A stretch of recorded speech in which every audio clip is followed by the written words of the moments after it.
ಚಿಕ್ಕಬಳ್ಳಾಪುರ ತಾಲೂಕಿನ ಕೊಂಡೇನಹಳ್ಳಿ ಕ್ಲಸ್ಟರ್ ಮಟ್ಟದಲ್ಲಿ ಆಯೋಜಿಸಿದ ಪ್ರತಿಭಾ ಕಾರಂಜಿ ಕಾರ್ಯಕ್ರಮ ಸೊಗಸಾಗಿ ಮೂಡಿಬಂತು. ಗ್ರಾಮೀಣ ಮತ್ತು ನಗರ ಪ್ರದೇಶಗಳ ಸರ್ಕಾರಿ ಶಾಲಾ ಮಕ್ಕಳಲ್ಲಿ ಅಡಗಿರುವ ಪ್ರತಿಭೆ ಗುರುತಿಸಿ ಅವರನ್ನು ಪ್ರೋತ್ಸಾಹಿಸುವ ಕಾರ್ಯಕ್ರಮ ಪ್ರತಿಭಾ ಕಾರಂಜಿ. ಈ ಕಾರ್ಯಕ್ರಮದಲ್ಲಿ ಮಾತನಾಡಿದ ರಾಜ್ಯ ಅತ್ಯುತ್ತಮ ಶಿಕ್ಷಕ ಪ್ರಶಸ್ತಿ ವಿಜೇತೆ ಇನಮಿಂಚನಹಳ್ಳಿ ಶಾಲಾ ಶಿಕ್ಷಕಿ ಸುಶೀಲಾ ಮಂಜುನಾಥ್ ಅವರು, ತಾಳಹಳ್ಳಿಯಲ್ಲಿ ಗ್ರಾಮೀಣ ಸೊಬಗು ಇಂದಿಗೂ ಉಳಿದಿದೆ. ಹೊಲ ತೋಟಗಳು ಇಷ್ಟವಾಗಲಿವೆ. ಈ ಊರಿನ ಸೊಗಡಿನ ಬಗ್ಗೆ ಬರೆದ ಕವಿತೆಯೊಂದು ಪತ್ರಿಕೆಯಲ್ಲಿ ಪ್ರಕಟವಾಗಿದೆ.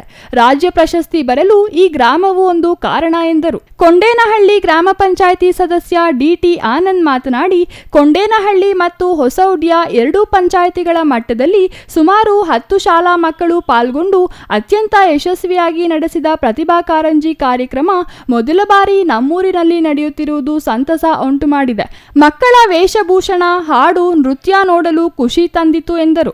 ಕೊಂಡೇನಹಳ್ಳಿ ಕ್ಲಸ್ಟರಿಂದ 2 ಗ್ರಾಮ ಪಂಚಾಯಿತಿ ವ್ಯಾಪ್ತಿಯಲ್ಲಿ ಕೊಂಡೇನಹಳ್ಳಿ ಗ್ರಾಮ ಪಂಚಾಯಿತಿ ಮತ್ತು ಹೊಸೊಡ್ಡೆ ಗ್ರಾಮ ಪಂಚಾಯಿತಿ ವತಿಯಿಂದ ಪ್ರತಿಭಾ ಕಾರಂಜಿ ಅಂತ ಒಂದು ಕಾರ್ಯಕ್ರಮ ಹಮ್ಮಿಕೊಂಡಿದ್ರು. ಅದು ಮೊಟ್ಟ ಮೊದಲನೇದಾಗಿ ನಮ್ಮ ಹಳ್ಳಿಯಲ್ಲಿ ಇದೇ ಫಸ್ಟು ಪ್ರತಿಭಾ ಕಾರಂಜಿ ಅಂತ ಆಯ್ಕೆ ಮಾಡಿರೋದು. ಬಹಳ ಯಶಸ್ವಿಯಾಗಿ ಮಾಡಿದ್ದಾರೆ. ಮಕ್ಕಳು ವಿವಿಧ ವೇಷಗಳ ಧಾರಣೆಗಳನ್ನು ಮಾಡಿಕೊಂಡು ಭಾಳ ವಿಶೇಷವಾಗಿ ಕಾಣಿಸ್ತು. ಇವತ್ತು ನಮಗೆ ನಮ್ಮ ಸರ್ಕಾರಿ ಶಾಲೆಯಲ್ಲಿ ಈ ಥರ ಪ್ರತಿಭೆಗಳು ಇದ್ದಾರೆ ಅಂತ ನಮಗೆ ಒಂದು ಹೆಮ್ಮೆ ವಿಚಾರ. ಯಾಕಂದರೆ ನಮ್ಮ ಖುಷಿ ಆಯಿತು. ಈ ಪ್ರೈವೇಟ್ ಸ್ಕೂಲ್ಗಿಂತ ಯಾವುದೇ ರೀತಿಯಲ್ಲಿ ಕಡಿಮೆ ಇಲ್ಲ ನಮ್ಮ ಗೌರ್ಮೆಂಟ್ ಸ್ಕೂಲ್ ಅಂತ ಭಾಳ ವಿಶೇಷವಾಗಿ ಇವತ್ತು ನಾನು.